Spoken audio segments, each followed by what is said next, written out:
أتيتك يا خالقي باكيا ودمع الأسى كل حين. أعوذ بالله من الشيطان الرجيم.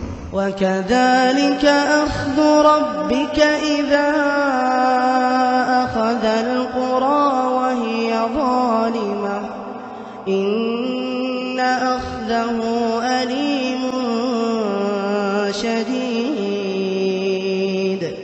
إن في ذلك لآية لمن خاف عذاب الآخرة ذلك يوم مجموع له الناس وذلك يوم مشهود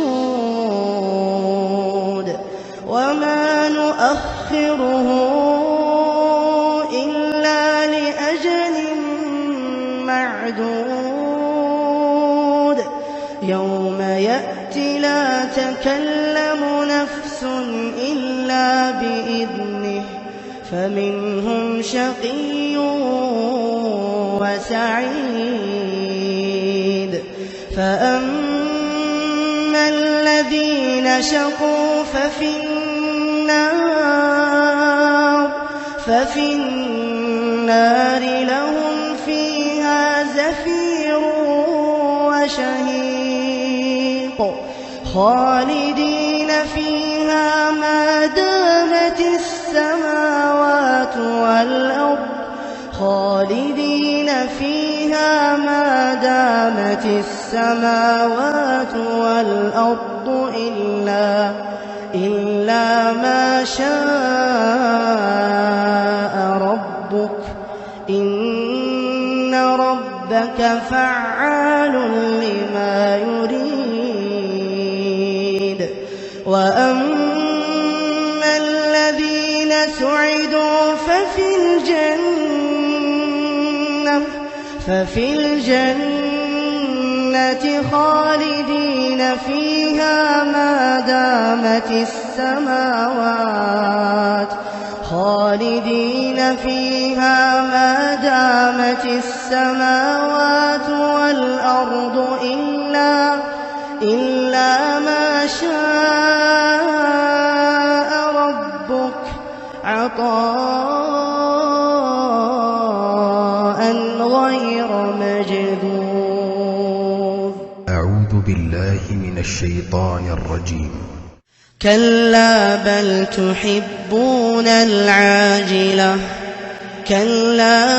تحبون العاجلة وتذرون الآخرة وجوه يومئذ ناظرة إلى ربها ناظرة ووجوه يومئذ باسرة تظن أن يفعل بها فاقرة. كلا إذا بلغت التراقي وقيل من راق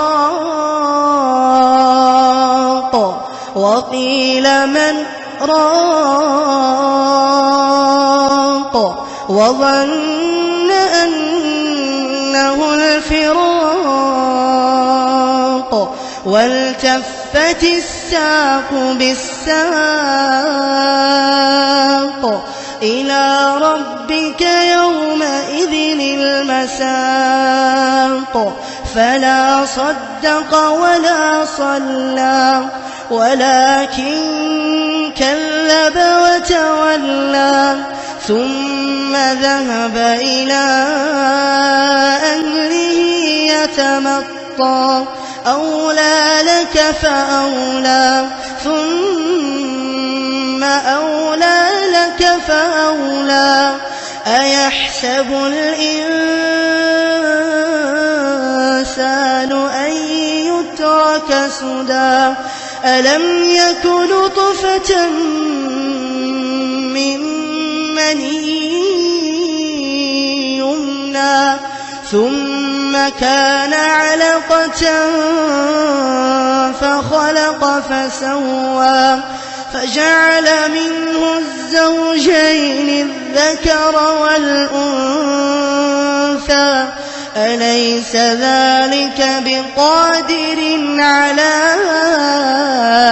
أن يحيي الموتى